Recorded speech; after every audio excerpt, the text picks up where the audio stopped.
Gold, trusted gold buyers. మీరు తాకట్టు పెట్టిన బంగారాన్ని విడిపించి ఈ రోజు ఉన్న మార్కెట్ ధరకు కొనబడను.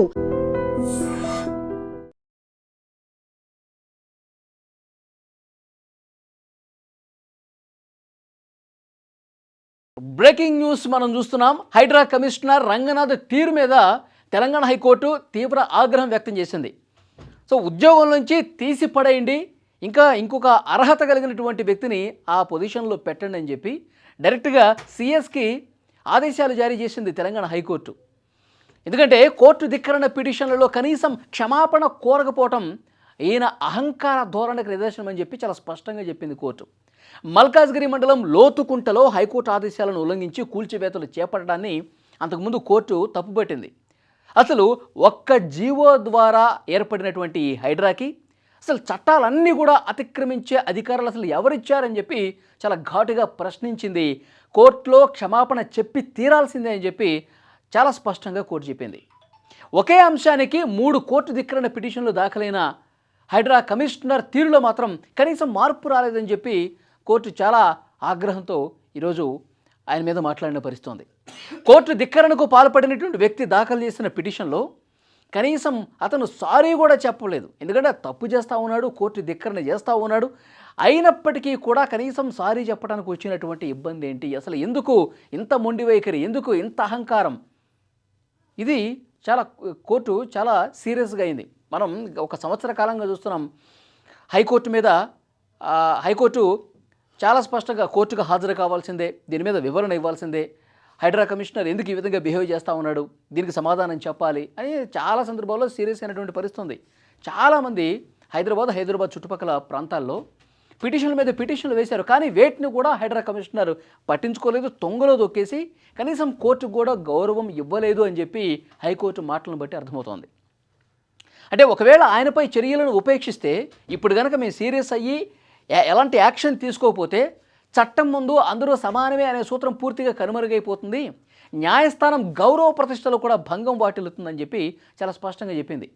భూ వివాదంలో మళ్ళీ జోక్యం చేసుకోబోమన్న హామీతో పాటు ఖచ్చితంగా సారీ చెప్పాల్సిందని చెప్పి న్యాయమూర్తి సందర్భంగా చాలా సీరియస్గా, గతంలో ఎప్పుడూ లేనంత సీరియస్గా ఈరోజు రంగనాథ్ మీద మండిపడినటువంటి పరిస్థితి ఉంది. అసలు ఇంత సీరియస్ కావడానికి కారణం ఒక్కసారి మనం ఈ కేసుకు సంబంధించిన లోతులకు వెళితే, మేడ్చల్ జిల్లా మల్కాజ్గిరికి సంబంధించినటువంటి మల్కాజ్గిరి మండలం లోతుకుంట గ్రామం సర్వే నెంబర్ 1-2లో 40 ఎకరాల భూమి ఉంది.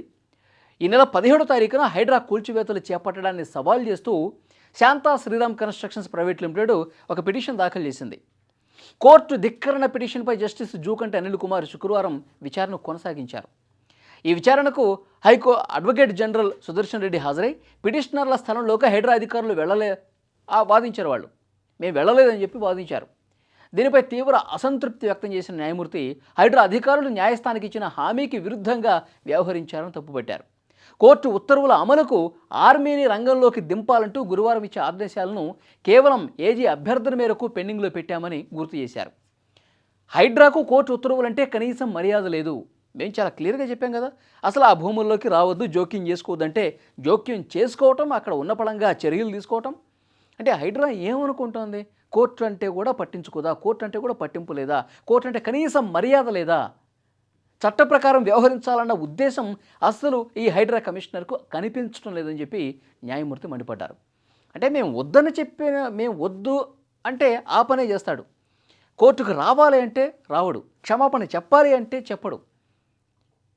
ఇదేం వైఖరి? అంటే హైడ్రాకి సర్వాధికారాలు ఉన్నాయా? ఈ ప్రపంచంలో ఎవ్వరికి లేని అధికారం హైడ్రాకి మాత్రమే ఉందా?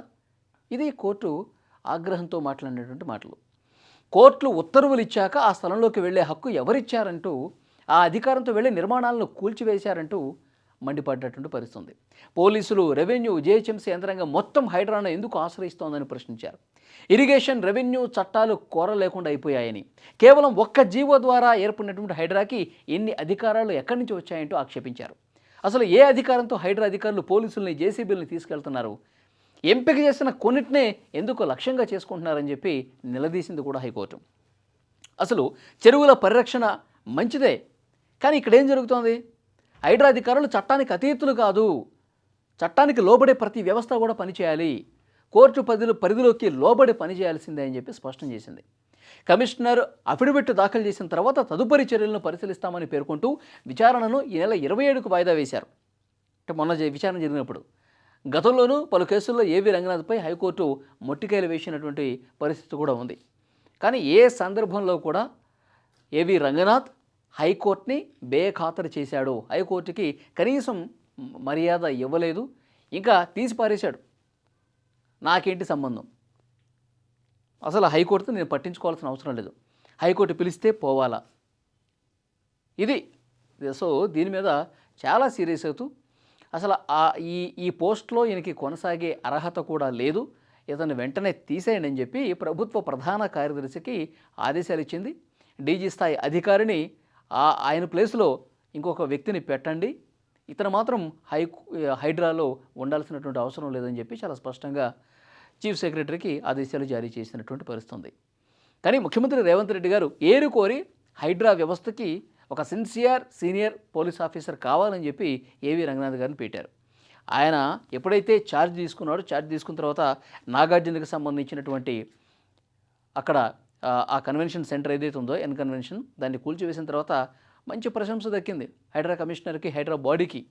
ఎందుకంటే చిన్న పెద్ద తేడా లేదు, ఎవరైతే చట్టాన్ని అతిక్రమిస్తారో వాళ్ళని కూల్చాల్సిందే అని చెప్పి ప్రజలు కూడా హర్షాతిరేకం వ్యక్తం చేశారు. కానీ ఇంకా పెద్దవాళ్ళని జోలికి అసలు వెళ్లకుండా పేదవాళ్ళ ఇల్లులు కూలుస్తున్నారు. అసలు కనీసం నిన్నగాక మన గృహప్రవేశం చేసిన వాళ్ళ ఇల్లు కూడా కూల్చేసినటువంటి పరిస్థితి ఉంది. సో పేద ప్రజల పాలిట ఒక ఉక్కుపాదంలాగా ఈ హైడ్రా తయారైందని చెప్పి ప్రజల్లో కూడా కొంత వ్యతిరేకత వచ్చింది. ఆ తర్వాత చాలా పిటిషన్లు హైదరాబాద్లో చాలామంది అసలు మాకు అన్ని అనుమతులు ప్రభుత్వం ఇచ్చింది, అన్ని అనుమతులు ఇచ్చిన తర్వాత మేము ఇక్కడ ఇల్లు కట్టుకున్నాము, లేనిపోని ఇవన్నీ చెప్పి హైడ్రా మా ఇళ్లను కూల్చేస్తుంది, మా భూముల్లోకి వస్తుందంటూ ప్రైవేటు వ్యక్తులు, ప్రభుత్వం, తర్వాత పేద ప్రజలు, మధ్యతరగతి ప్రజలు అందరూ కూడా కోర్టులను ఆశ్రయించిన పరిస్థితుంది.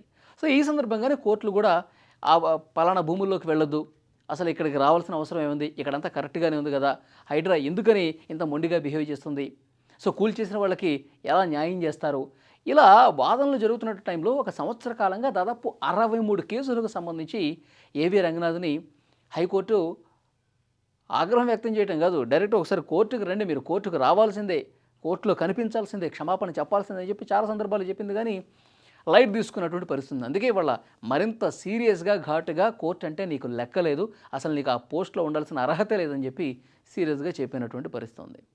సో చూద్దాం మరి ముఖ్యమంత్రి రేవంత్ రెడ్డి గారు తెచ్చుకున్నటువంటి ఈ హైడ్రా కమిషనర్ భవితవ్యం ఏంటి, హైకోర్టు ఆదేశాలు ఇప్పుడు మళ్ళీ పాటిస్తారా లేదా, లేదంటే మళ్ళీ ఏమైనా సంజాయిషి చెప్పుకొని క్షమాపణలు కోరే పరిస్థితి ఉంటుందా, హైడ్రా భవిష్యత్తు ముందు ఏ విధంగా ఉంటుంది, ఇవన్నీ కూడా చూడాలి ఏం జరగబోతుందని.